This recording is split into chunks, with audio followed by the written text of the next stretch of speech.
Welcome everybody to 52 Living Ideas. I'm trying out a standing desk and let's see how this goes. We are delighted to have Dr. Brian McVeigh back, and he's going through his book, which applies Julian Jaynes' ideas to personal growth and psychotherapy. So today he'll be talking about self-autonomy. So over to you, Brian. Okay, good. So as you can see, the title of today's talk, Self-Autonomy, how a sense of agency builds resilience and confidence. So as always, when I start these discussions, I like to begin with a list of the features of conscious interiority. Some of you are familiar, will be more familiar with this than others. Of course, a lot of this, not all of it, but a lot of this list is borrowed from Julian Jaynes, who tried to define consciousness, or what I prefer to call conscious interiority. It's difficult to get a grasp on what consciousness is unless we break it down into certain features or aspects. And that's what we're doing here. In the past podcast, I've talked about mental space, introception, mental imagery, excerption. Last week I talked about self-narratization. Today I'm talking about self-autonomy. So you can see how these are all related. Brian, can I say something just for a minute? Sure. Those of you who are not familiar with Julian Jaynes, number one, this presentation is still going to be accessible.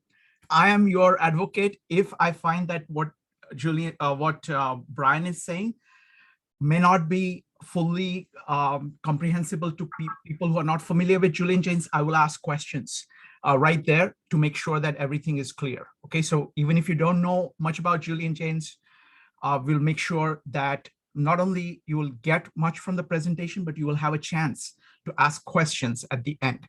That's number one. Number two, Julian Jaynes is a very profound thinker, and he has really turned psychology on its head with his ideas.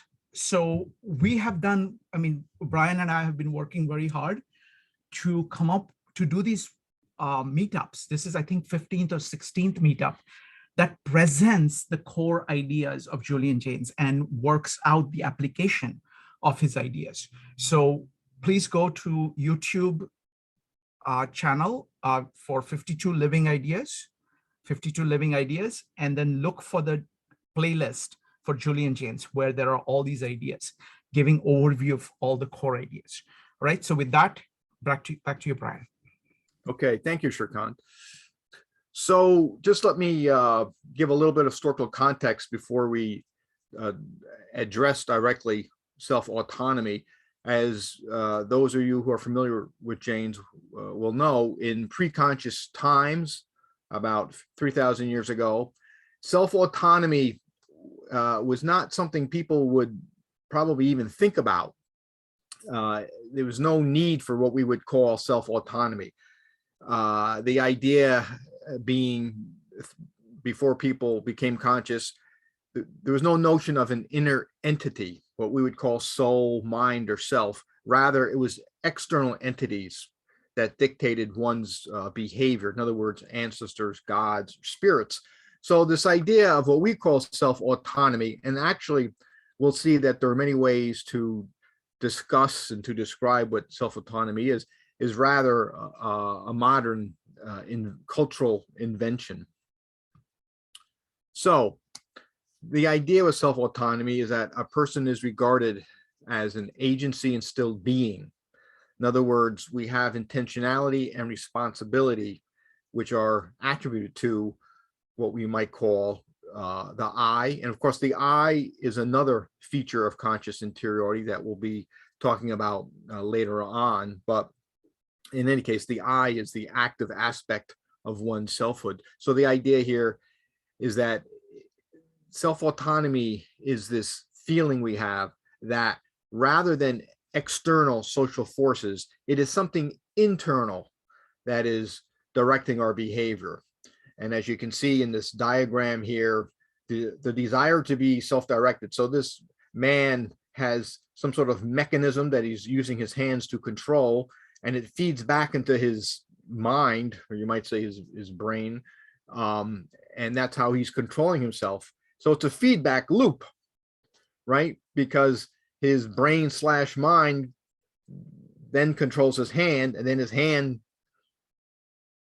controls a mechanism which is linked to that cable that goes back into his mind. So there's this sort of interesting feedback system going on, and that raises a lot of fascinating philosophical questions, actually, of where do we put the, for example, where's the boundary drawn between the external and internal? Is there something called ultimately the external? That's something that we don't have to talk about today, but in any case, I thought I would just point that out. So self-autonomy is the idea that we are authors of our own thoughts and behaviors. That's one way to look at it. And there's been a lot of work actually in psychology on self-autonomy, but as I said, it's called different things, and different aspects of self-autonomy, of course, are emphasized by different people. For example, the word self-determination is related arguably to self-autonomy. So as I just said, a number of concepts overlap conceptually with self-autonomy. One way to sort of break down self-autonomy is to view it as a competence, that is, or this ability that we feel, this ability that we think we have of doing certain things that may be either supported or threatened by something external in certain social contexts, people trying to control us. Self-autonomy can be regarded as an issue of self-regulation. How can I solve my problems using myself, using my own resources? And also, it may not seem obvious at first glance, but self-autonomy is related to social context, being with other people, belongingness. That's something perhaps we can talk about later. Another way to look at self-autonomy is this idea of causal agency theory, how we learn to distinguish between self versus other, and how that determines behavior. Still another term, self-efficacy, believing that I can do something. So this is another important term. So the idea is an individual has a belief in their own capabilities to produce a desired outcome. Personal control, again, that overlaps with this idea of self-autonomy. There's been a lot of research that shows that having a sense of personal control helps maintain things like emotional stability, the ability to set goals, to discover new avenues for self-control, to accept situations that are difficult to change.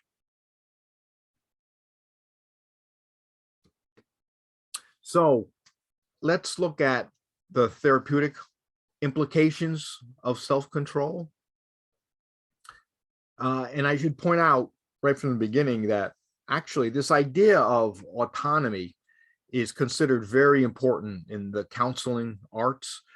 In general, healthcare providers are supposed to grant a patient or a client self-autonomy.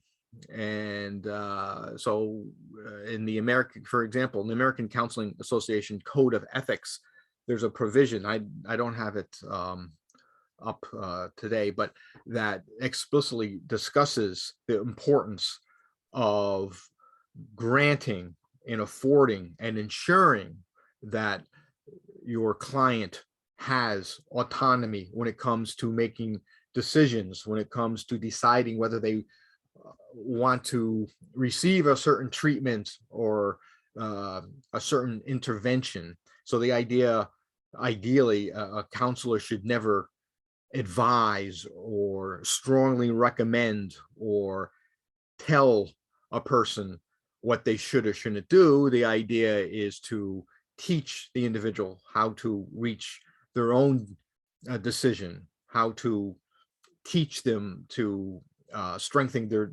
decision-making abilities. So in any case, that of course is a very important idea. And so a counselor or a clinician is not supposed to be part of the decision-making process, we might say. Rather, the role of a counselor is just to facilitate the decision-making process for the client or the patient.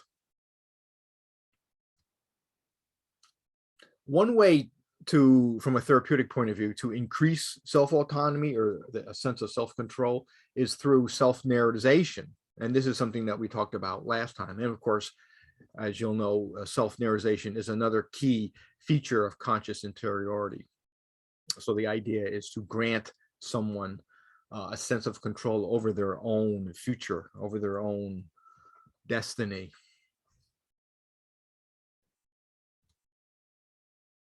So self-autonomy, if we step back and look at things in grand perspective, actually it relates to an existentialist mindset.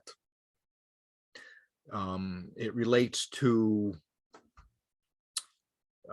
what is it like to make decisions when we are unsure of what the right path might be, especially if we live in a, for example, a hyper-consumerist, very complex society where we are offered a menu of choices and they all seem to make sense. And yet we have a hard time struggling with making a decision. Of course, there could be other problems, decision-making, that involve relating to one's family members. Existentialism, of course, is just this general idea that something is missing, that somehow we're cut off from the core of the cosmos, that we're waiting for the universe to give us answers, and for some reason it isn't. So in any case, what I want to do here is, as I said, link up this clinical question of self-autonomy or its lack with the philosophical perspective of existentialism.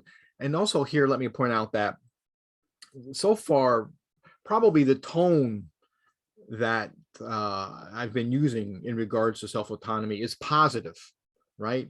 I mean, self-autonomy sounds inherently beneficial. It sounds good.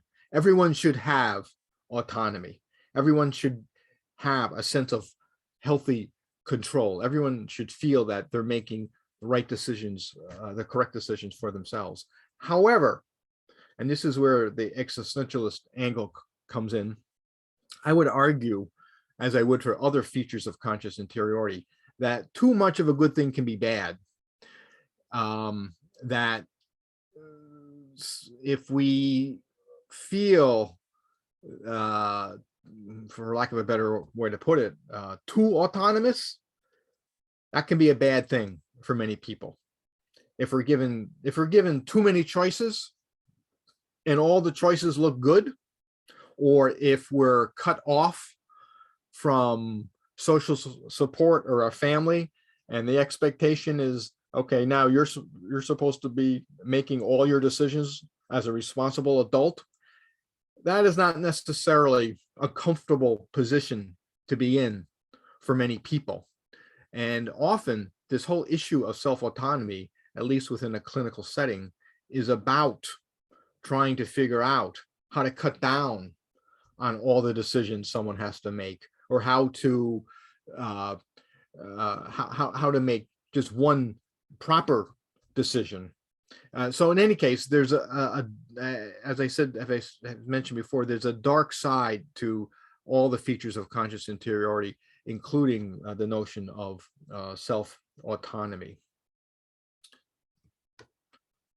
In fact, there is, as you, I'm sure we all know, something called existential therapy. So last week we looked at a specific type of therapy, narrative therapy, And today we'll talk a little bit about existential therapy and how this all relates to the issue of self-autonomy. And of course, even though I've sort of looked at things from a clinical point of view, it's very important. I think it's very obvious, actually, to keep in mind that what I'm talking about applies not just clinically, but it applies outside the therapeutic setting, that this applies to all of us, no matter what type of mental health we have or don't have.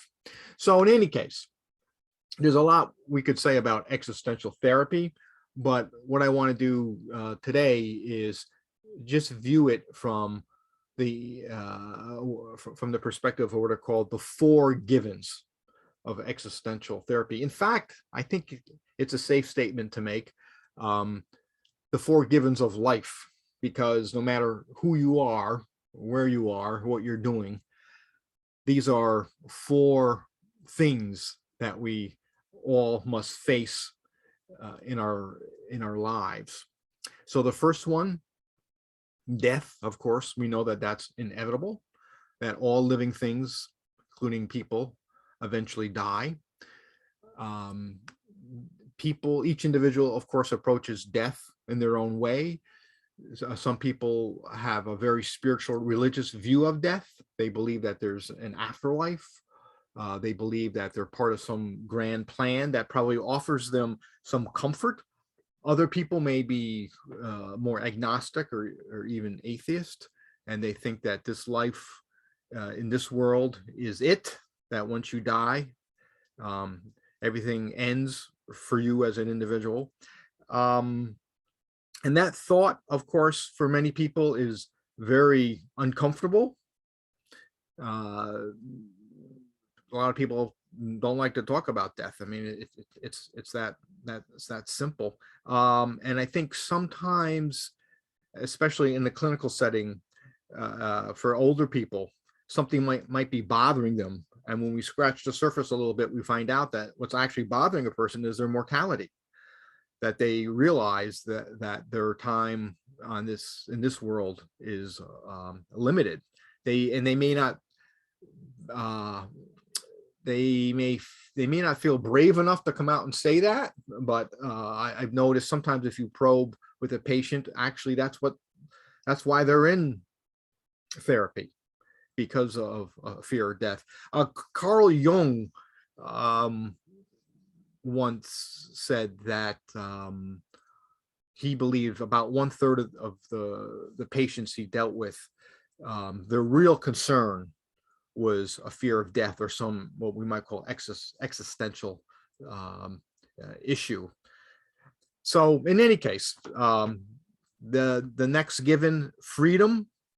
So again, I think when we hear the word freedom, that often has a very positive connotation, sounds like something good, something that we all want more of. But the truth is, many of us do not want freedom, because freedom brings responsibilities, duties, obligations, and many people, as they progress through the different stages of their lives, of course, have to take on new roles, new responsibilities, and they may be, of course, they're the ones who are free to make certain decisions. And as I said, that freedom can be very threatening to a lot of people. So that's another given of existential therapy. And of course, freedom in this context can be understood in many ways. Freedom could be, it could involve the freedom to choose to not believe in something, or it could be the freedom to make one's own life. And of course, that involves all types of decisions that are not easy to make. And there are many people who prefer to have other people make decisions for them. There are many people who are scared of freedom. So just to repeat, in this context, freedom, of course, has a not necessarily a very positive meaning to it. The next given is meaninglessness. And I think especially in modern times, there's this sense that the universe is random, it's arbitrary. There doesn't seem to be a master plan, one big grand plan where we all sort of know our roles, and we all understand the purpose of life.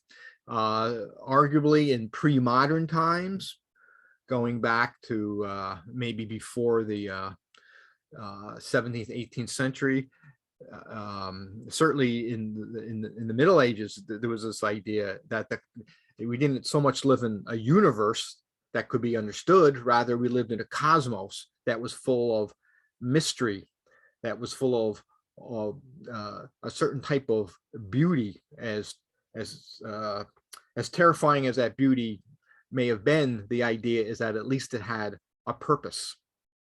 And as I said, I think in modern times that idea has sort of been lost, has been lost for many of us.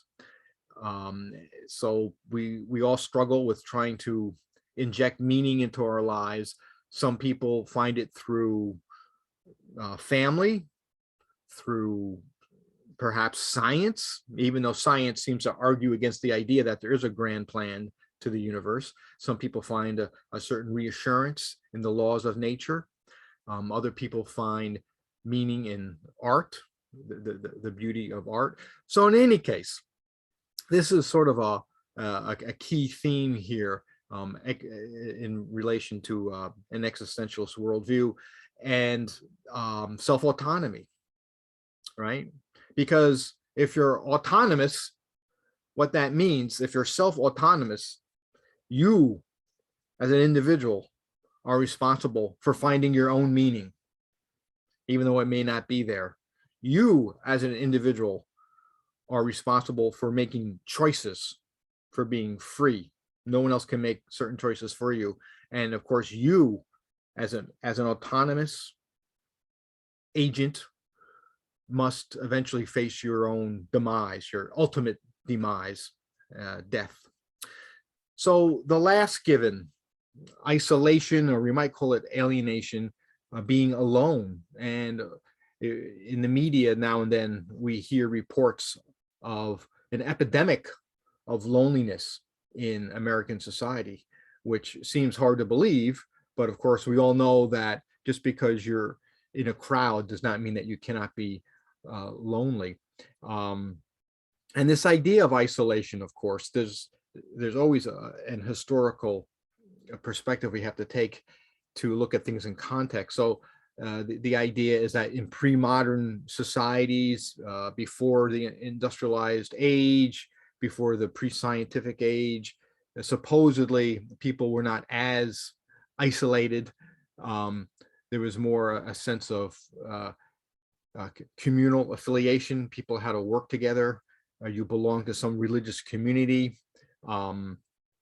So in any case, I think it's a little bit debatable, but there is this argument that isolation, alienation are very modern developments. In any case, we can, whether that's true or not, perhaps we can talk about later on. So let's look at some of these themes in a little more detail, keeping in mind how do they relate to self-autonomy. So you can see in this discussion now how we're not really looking at things from a therapeutic point of view. We're looking at things from a more general perspective. So death. I read somewhere that Morita Shoma, that's a picture of him right there. Some of you might be familiar. He developed what is called Morita Therapy in Japan. He passed away in 1938.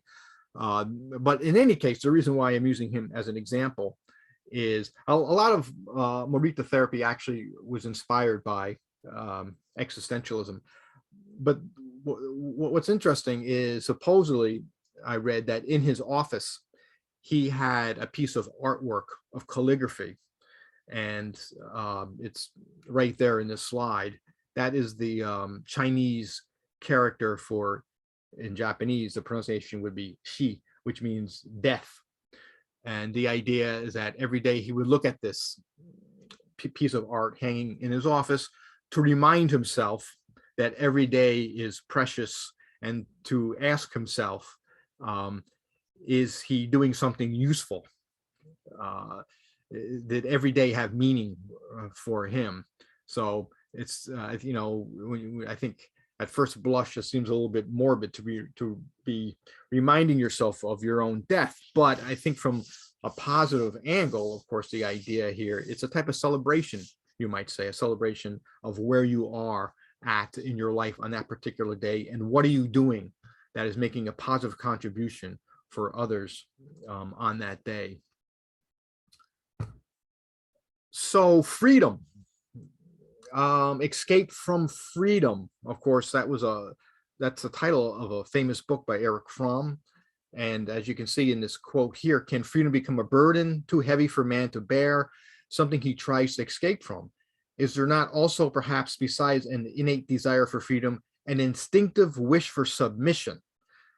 An instinctive wish for submission. So this is something that I alluded to before, this idea of people being afraid of freedom, of too much freedom.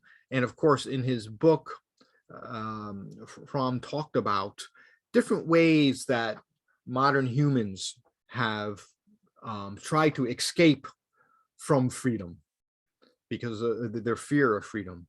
Authoritarianism. The idea here is to slot ourselves into a rigid political hierarchy. And the idea is, in the same way that religion used to provide all the answers, this hierarchy provides answers. And that way we don't have to think for ourselves. And of course, if you look at the 20th century, there are many examples that illustrate this idea well. The rise of dictatorships and fascism in Europe in the 1920s and 30s. And of course, we see authoritarianism taking different guises all over the world today. Recently, of course, the past 5 or 10 years, interestingly enough, there's been a return to a sort of populist authoritarianism around the world. And so I think it's a worthwhile question to ask, what is going on globally where so many people want to make one charismatic leader into a person who provides all the answers? Where did this cult of personality that we thought we had gotten rid of, why is it back, it seems, in full form in many political systems around the world? I think there are different answers we could give, but in any case, just for the sake of argument, I'll put that question out there. Another way to escape from freedom is destruction, to destroy things, to destroy people, to attack others, outsiders who somehow threaten our worldview or are different from us, a sort of scapegoating to blame other people for what's going wrong in our lives, what's going wrong in our society. It must be because of immigrants. It must be because they have a different religion. It must be because their culture is somehow different. We're all familiar with that. But in any case, this sort of hateful way of viewing the world also seems to be on the rise. Another way to escape from freedom, according to Fromm, is robotic conformity, allowing others to define our identity, our roles, our selfhood, our very values. Again, rather than being autonomous, rather than thinking things through ourselves, rather than asking ourselves hard questions, rather than asking other people hard questions, we just look for a model.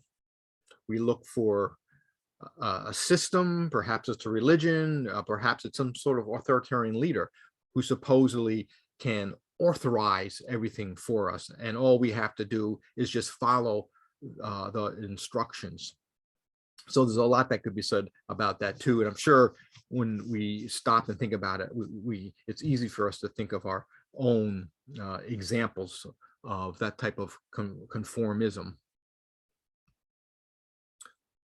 So meaninglessness, how do you confront that? Well, there are many ways, but in any case, I'm always attracted to what Viktor Frankl had to say. And of course, many of you will know who he is. He's, in a way, he's sort of one of my heroes. He developed his ideas on therapy and existentialism before he went into a concentration camp.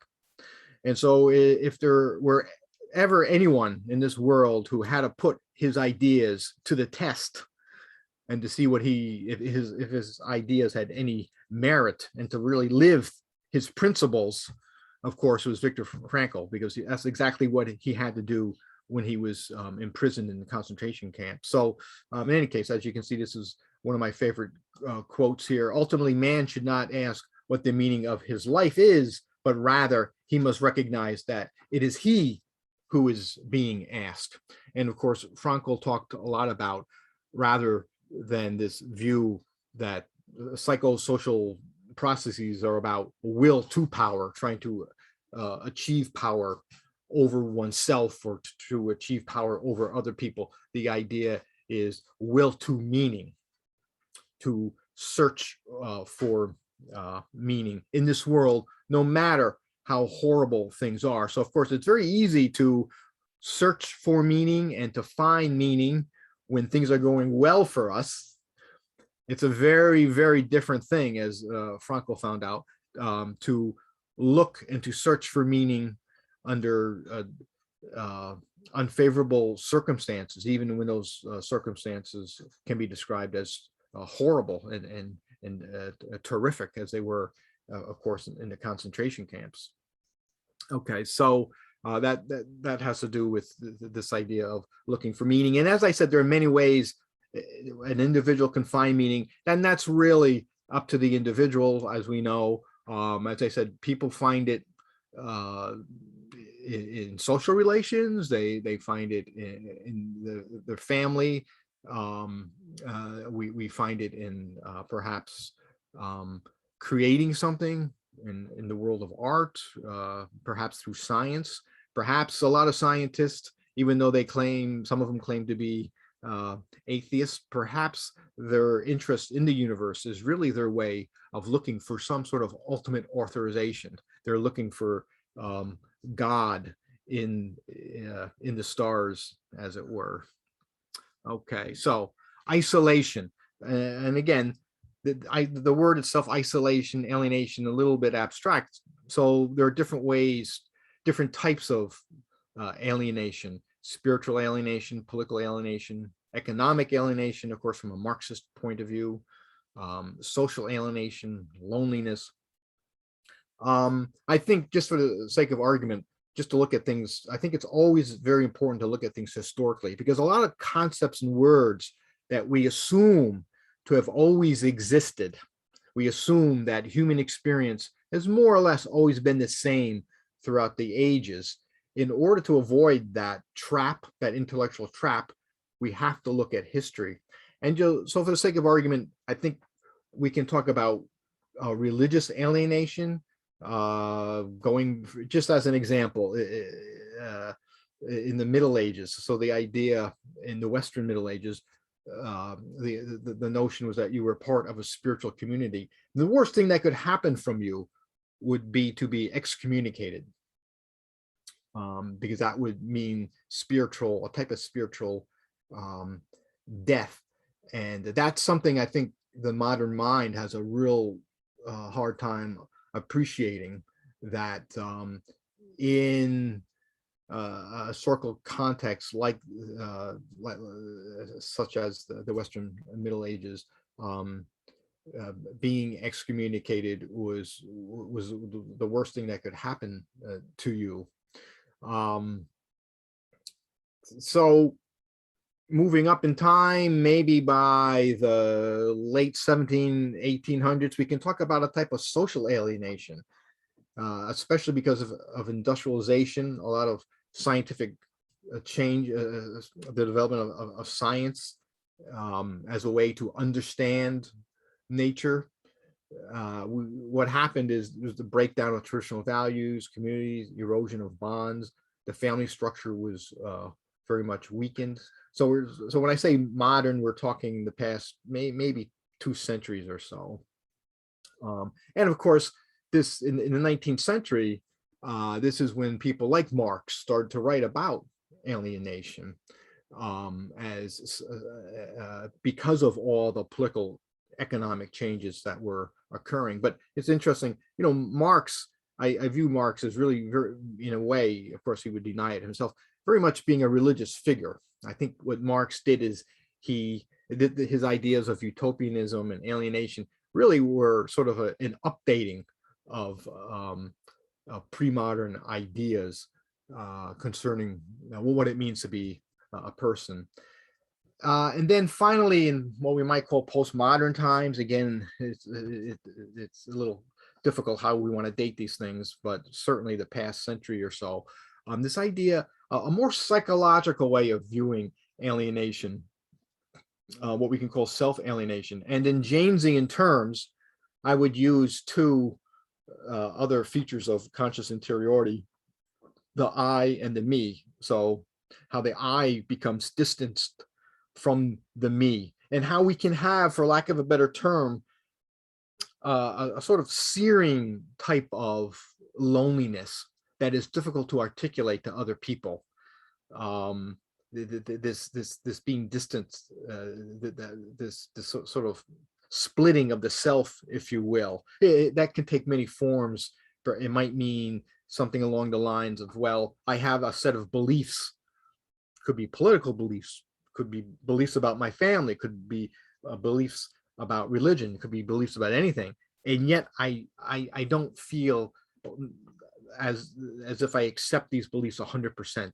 I have some doubt. Okay, so that's just one way to talk about self-alienation. Okay, so getting back to a more therapeutic setting, sometimes it's useful to ask a patient point blank, are you satisfied with the world you have created?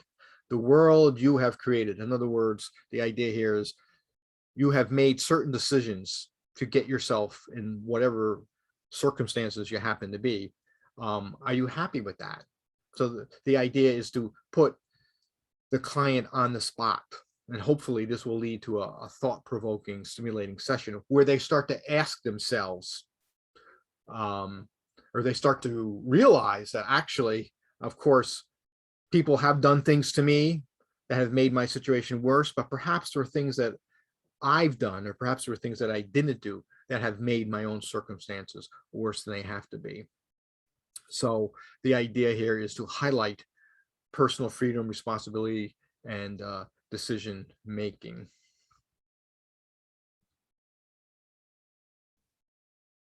So the acceptance of freedom, well, in the words of one client, I can't accept life on its own terms. And as I already mentioned, of course, this can be a burden for many people. And we really have to sometimes, I think, sit down and have a good conversation with ourselves. We really have to let our I communicate with our me. And hopefully other people can facilitate that process. But sometimes that process becomes hindered, as sometimes people are not helping us. And we really owe it to ourselves to every day carve out 10 or 15 minutes and check in with ourselves and start to ask these types of questions. I remember one client said to me, I just don't know how to live. And then when he first said that, I wasn't sure what he meant. Of course, later on, I realized that he just could not make decisions on his own. And I'm not talking about big decisions. I'm talking about relatively minor decisions.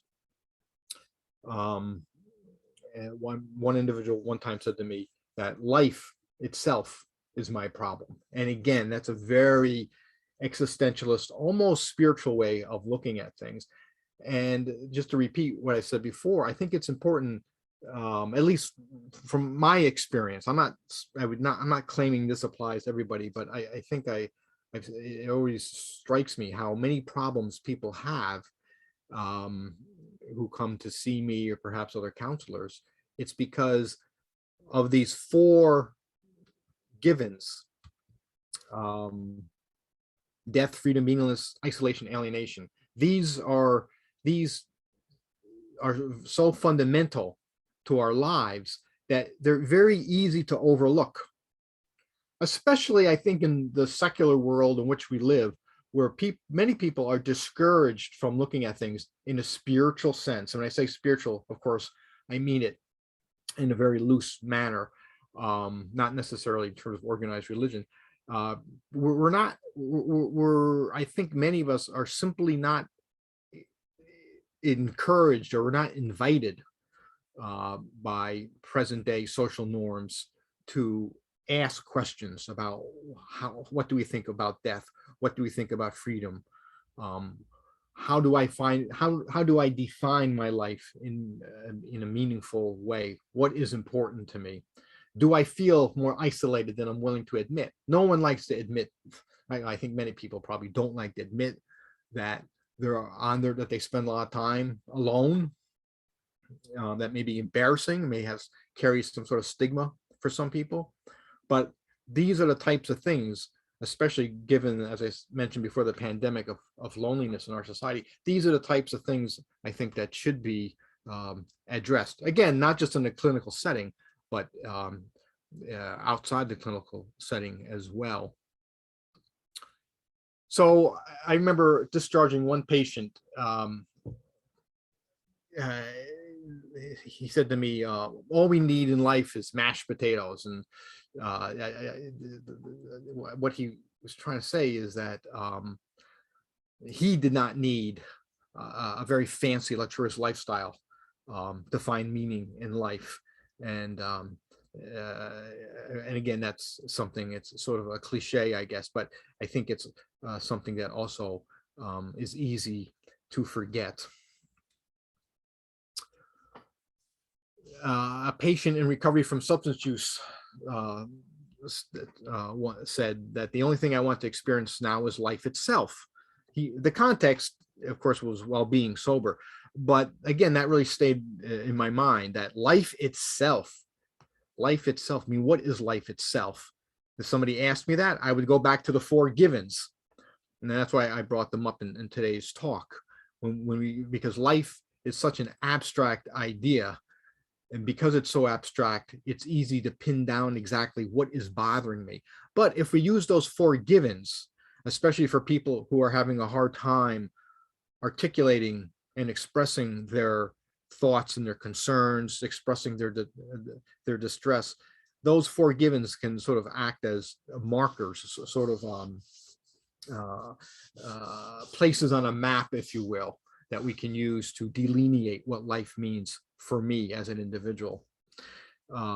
If you place a bottle on a curb, it won't come to you. Explain to patient, meaning that he possessed the self-control not to drink alcohol. Again, that's just sort of a simple idea, but it comes down. Why I put that in there is because it struck me how he had just at that very moment, it seemed, discovered the power of self-autonomy, how it was him, not the alcohol, making decisions. And of course, this is another one of my favorite quotes from Marcus Aurelius, the Roman emperor / philosopher. You have power over your mind, not outside events. Realize this and you will find strength. So this is the last slide here, and I'm not really going to say anything about it. This is just a question for people to think about. What are the political implications of self-autonomy? How does the individual relate to larger social, political, economic forces? What role, what responsibilities do we have to play in our own communities? So I'll end there and be interested to hear what people have to say. Wonderful. Thank you very much, Brian. Folks, now it's time for Q&A. What we're going to do is that I'm going to collect all the questions. We will organize them, and then Brian will answer them fully. While he's answering them, if you have additional questions, you can go ahead and type exclamation mark in chat. As always, we have 4 rules. Rule number 1, raise your hand in Zoom, or type exclamation mark in order to speak or ask question. So you can type exclamation mark to ask questions. Rule number 2, keep on topic. Rule number 3, be brief. Rule number 4, feel free to disagree with anybody on anything and do so courteously. We're going to start with Jyoti. Jyoti, go ahead. Okay, my question is, what if you are cut off from the family and social connections? How would that affect your self-autonomy? Wonderful. Excellent. What happens when you're cut off from family and social circle? What is its implications on self-autonomy? Excellent. Next up is going to be, let's see here. It's going to be Jean, Evanique, and Amanda. Jean.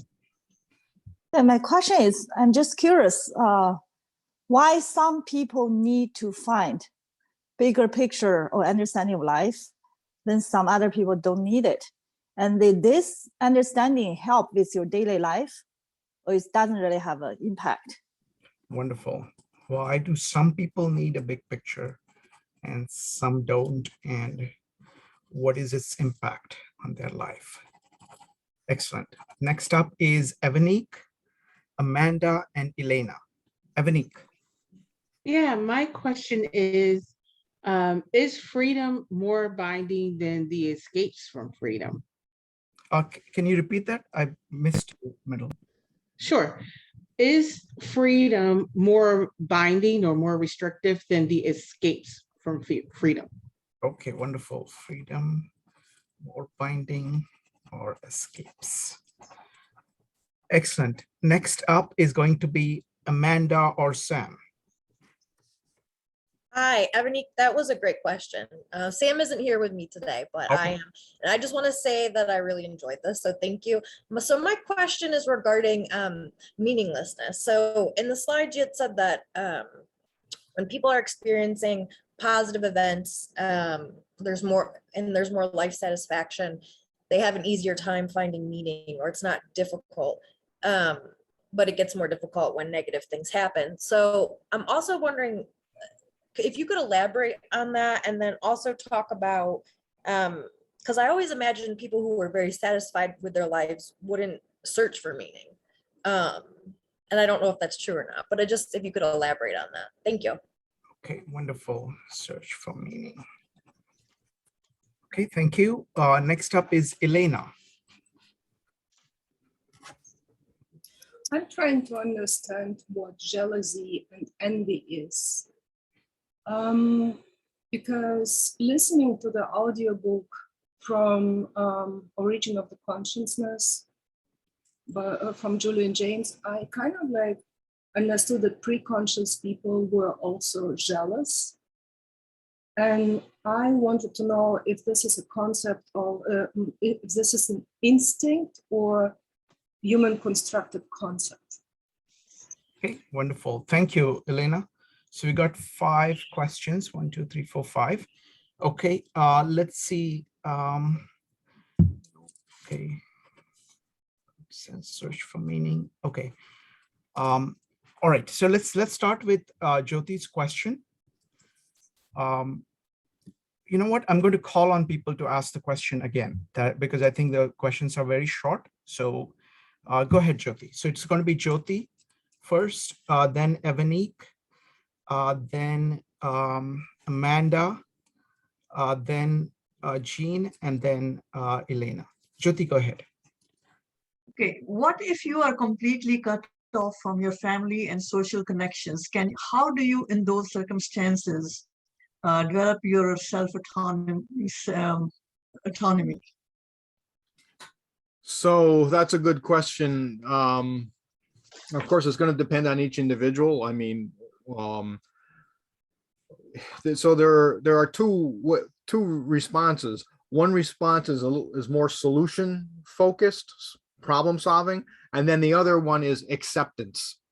And I can't speak for other counselors, but what I would do is I would try to find out for that particular individual, which is the best way to go. So it could be something solution focused. It could be something that the individual is doing that is alienating family members from them that they're not aware of, or it could be that the family members themselves just don't are just not nice people. You know, it's all going to depend on what the reason is. But the idea is to develop some coping skills, at least, so, to enhance interpersonal capabilities, to ensure to find out exactly why is there some alienation, why are people cut off. Now, it could be that there's not much that can be fixed. And if that's the case, then it becomes more of an issue of acceptance. And that's a little trickier. That's more difficult for people to accept. But to teach people that, unfortunately, perhaps your mother or your father, they just don't care about you for some reason, as mean as that sounds. And you have to learn to accept that. But it's really going to depend on the particular case for each individual. Wonderful. Thank you. Shrikant, can I just interject one more thing related to this? Okay, Brian, how does that affect the quality of the life of the person? Well, it depends on the individual. I mean, as we know, some people are more sociable. They enjoy family time. Perhaps that we were brought up to think that family is important. So therefore they will seek out family gatherings, family experiences. Then there are other people who, for them, for whatever reason, family is just not that important. However, in general, I think it's always a good idea to encourage family relations. And the reason why I think that is because we have a social brain. We were evolved to be with people. And so I use the word social affiliation. It's in general not a healthy state to be in if we're not with other people, especially family members. I mean, there may be some good reasons why we should not be with family members if there's abuse or something like that. But all things considered, I think we are wired neurologically to be with people, to connect with people. Thank you. Next up is Evanik. And so, Brian, thank you again for this. My question was, is freedom more restrictive than the escapes from freedom? That's a good question. I think that freedom many times can seem restrictive because, as I discussed, the burdens can be a bit overwhelming and threatening to people. But I think that at the end of the day, we should embrace freedom, no matter how uncomfortable we are. Because if we don't take control of our lives, somebody else will take control of our lives. And basically, that's what bad family relations are.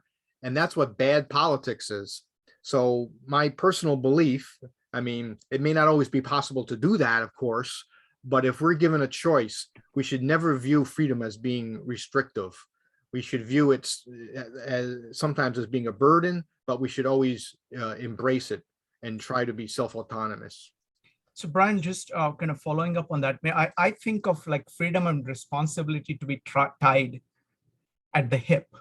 Right. When you say that you have freedom, that means you're going to take responsibility for what you're going to do. That's right. And people who are actually afraid of freedom, they really don't want the responsibility. So just tell me what to do and I will do it, and that's it. That's right.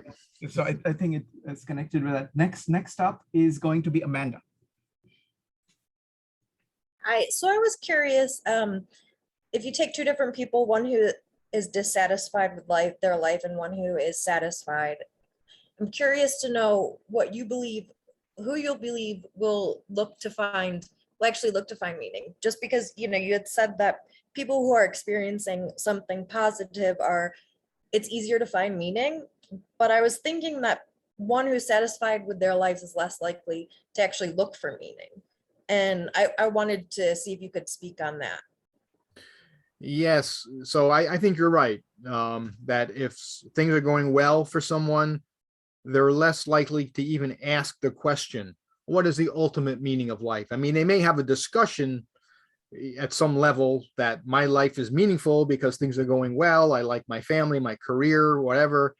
But really, this issue of meaninglessness usually arises when things are not going well. And so what I would say to people, even if things are going well, ask these questions, these hard questions. And there are many ways to do that. I mean, the easiest way is to look at the lives of people where things have not gone well and they feel very despondent, they feel depressed, they feel that they feel alienated. Learn about those people, get to know those people, you know, whether it's through a history lesson or volunteering or whatever it is. There are many ways to expose ourselves to people who lack meaning in their lives. And then that's a real lesson for anyone, no matter how well things are going in our own lives.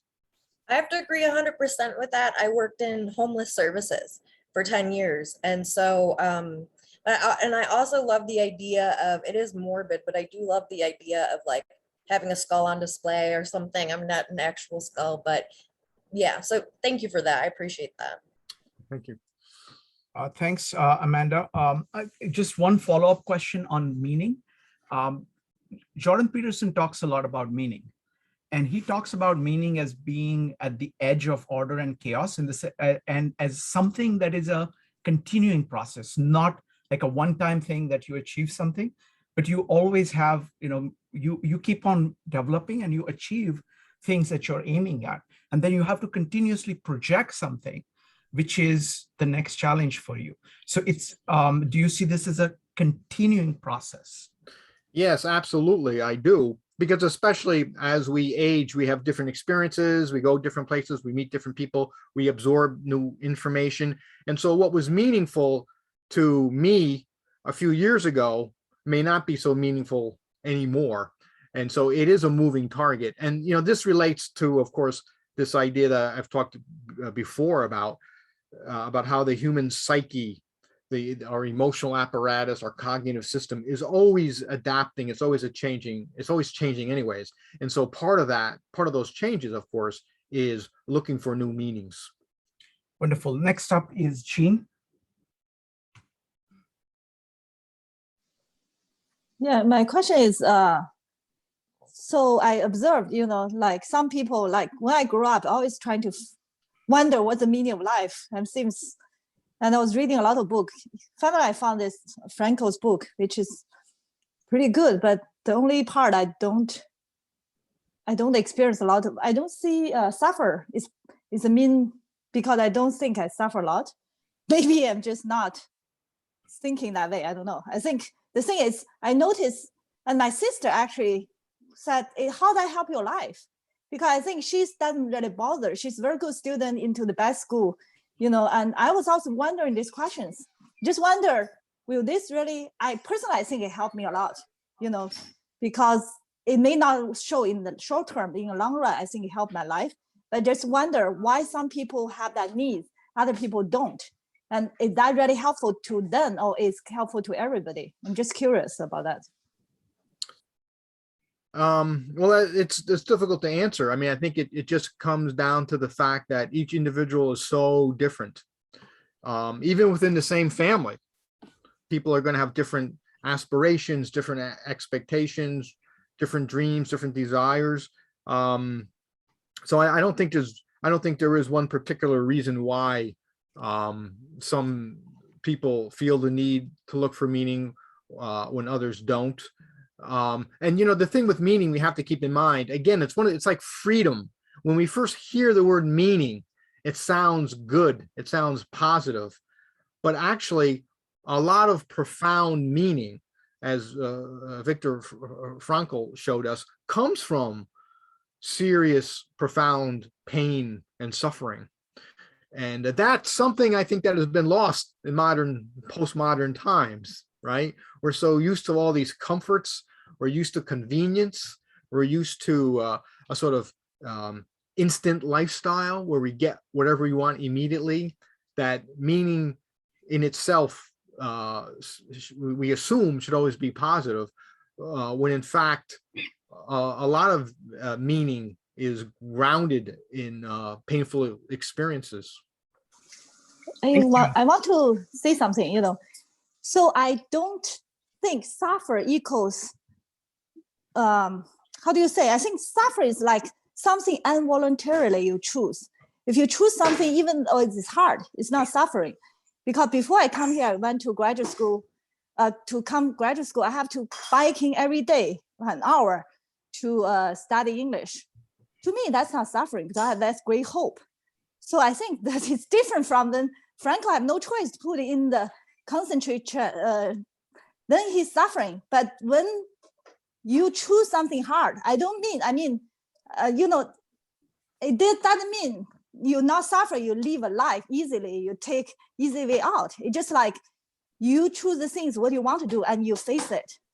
It doesn't. You know what I mean? And I think there's a difference between that. Yeah, I think you're right. I think there's a difference. I think there's a difference. Next question from Elena. My question was about jealousy, and I guess jealousy turned into a new concept of envy. I was very surprised that pre-conscious people, maybe I misunderstood something, had jealousy, because I kind of like started thinking that if they were jealous, so what, I don't know, if is jealousy fear of what? Is this instinct? Are we all born with jealousy? It's a little bit complicated, because if we are all born with jealousy, then all pain and suffering is built on envy and jealousy. I just want to know if this is a social constructed concept or inherited genetical thing. Thank you. That's a good question. That's a very big question. So I think the problem is with terminology. So with pre-conscious people, they most likely did experience jealousy. However, with conscious people, that jealousy burns deeper. It's more powerful. And I suspect that probably at some level, jealousy is wired in. There is some, not exactly an instinct, but there is a value to jealousy, actually, in evolutionary terms. So when someone is jealous of another person, hopefully they don't go out and attack that person and steal from them, but maybe they will change their own lives. And by doing that, they improve the livelihood of the larger community. So in that regard, there's always something positive to things that may look negative. And so that's one type of jealousy. But when people became conscious, the emotions related to jealousy became interiorized. They became stronger. So I don't want to get into it too much here, but James actually wrote about what a theory, what he called two-tiered emotions, two levels. And so you have basic emotions that humans share with animals, but then you have conscious interiorized emotions that can be stronger. So for example, anger turns to hate. Maybe envy turns into jealousy.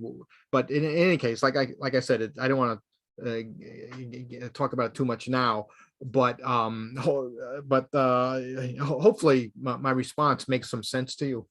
Thank you. Next up is going to be Jeff, Evanik, and Mike. Jeff. Hey, Brian, just a terrific presentation. So I'd like to go back in a way to the title for your session related to agency. And it seems to me that there are, it's very challenging for a number of people who are in kind of responsible positions who recently, over the last year or two, experienced great failure and in a way, kind of a challenge to their confidence in themselves. In a way, it's a crisis of confidence. And the speed and the significance of change combined with their own experience of having made decisions that maybe didn't work out as well as they'd hoped, with significant consequences for themselves and others. It sort of got them in a tough place, you know, in their own mental interiority. And I'm wondering, you know, I know that's a big topic, but do you have any tips or ideas regarding how to support or help people through that? Yeah, so you know, you seem to be saying that there's a type of person who works very hard, they've been successful, and then something happens to them, and their sense of self-esteem, whatever, is threatened and challenged. And I would start off with this idea of there's nothing wrong with failing. Get used to it. We all fail. Some of us fail early on, and some of us fail in different domains or different spheres of our lives. You know, maybe we wanted to be a track star in high school. Maybe we wanted to get all the girls. We weren't so lucky. Maybe we wanted to be a successful business person, you know, whatever it is. And some, you know, I hate to say it, but some of us are luckier than others. It just seems to work out that way. So there's nothing wrong with failing. And I think the problem is, especially in America, it seems to me, in American society anyways, that, you know, you're either a loser or you're a winner. And you know, that's a very unhealthy way to socialize people. It's a very unhealthy way to look at things. And if you know, usually people who are very successful, the quote so-called winners, if you look at their history, they probably have failed a lot. They just don't talk about it. And so someone who has had their self-esteem battered, I would talk to them and I would try to probe and get out of them some instances in their lives when actually they did fail. Perhaps they have forgotten. You know, perhaps they forgot those moments, those experiences, and maybe they need to be reminded. I doubt very much, even though I think luck does play a role, that somebody has always succeeded in everything they've done. There probably have been some failures. We just have to be reminded. Thank you. Next up is going to be Mike, Evanik, and Jyoti. Mike.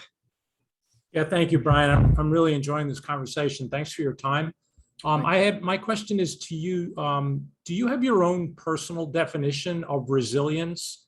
And or I'm not very familiar with Julian James. Did he have a specific view, and how does that work with your clients, et cetera? Yeah, thank you for those questions. So with Julian James did not specifically talk about resilience. In fact, he did not specifically look at consciousness from a therapeutic perspective. And what I'm doing, I'm building upon some of his ideas.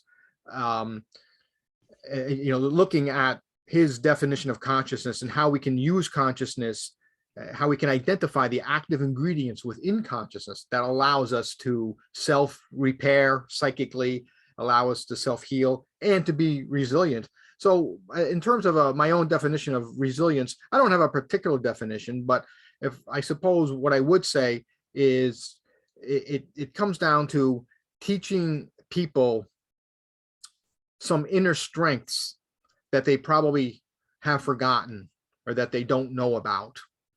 And there is an illusion that we all have, this illusion of self-narratization, that I can look back on my life and I know exactly where I was, what I was doing, who I was with, how successful I was or I wasn't. And that simply isn't true. And it takes a lot of work sometimes with people to have them evoke memories or things that they did do where they were very resilient and that they do have inner strength. As I said a moment ago, people just have to be reminded. Thank you. Next up is Evanik, followed by Jyoti. Last two questions. Evanik. Yeah, I wanted to actually follow up on Jing's question about suffering. So, I mean, I'm just wondering, because I'm thinking of Viktor Frankel. And so do you think you can create meaning out of suffering? Yes, I do. I do. As I said, excuse me, meaning often has a positive connotation. It has a positive sound to it, the very word. But so much of meaning comes from someone's personal suffering. And at the same time, suffering sounds negative. But if we accept what suffering often is, sometimes there is something positive about it. We just have to be open to that and look for it. I mean, that sounds a little too optimistic, I'm sure, for some people. That sounds a little too, that sounds sort of Pollyannish, I suppose. But, all I can say is as I take my inspiration from Viktor Frankel, who was able to develop the whole therapy, what he called logotherapy, finding meaning in terrible events. I mean, hopefully, that doesn't mean that we all have to suffer. I'm not saying that meaning only comes from suffering. I'm just saying that often we can find meaning through suffering. Thank you. Next up is Jill. Yeah, my question is, what if you have created your world with your significant other, and that significant other is no longer there? How do you get the confidence to exercise your self-autonomy? So when you say that your significant other is not there, of course, it's going to depend on the exact circumstances. Is it because that person has passed away? Yes. Okay. Well, again, it's going to depend on exactly what the issues that the person is presenting with, but it could be a matter of grief. It could be a matter of coming to terms with grieving, a grieving process.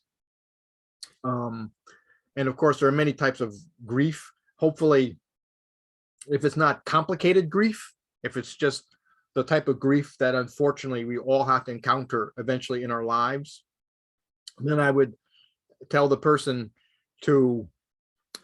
I would begin by asking the person to come up with a narrative of their relationship, a sort of a story, what type of relationship they had with that person, and to look at the good things, the joyous moments, and also to look at the hard times, the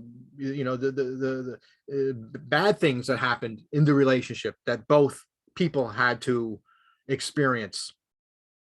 And this is part of the process of acceptance, of coming to terms with whatever the relationship was. And the idea is to hopefully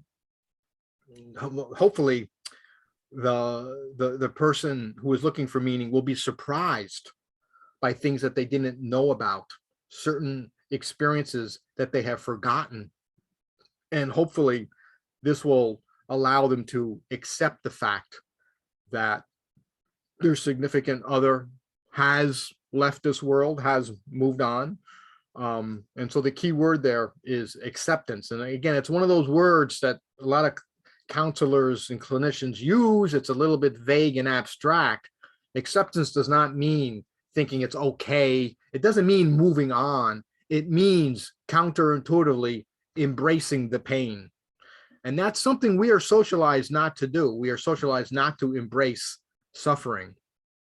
But I think in this world, sometimes that's the only thing that we can do, is to learn to accept and embrace pain. And that way we find some meaning in it.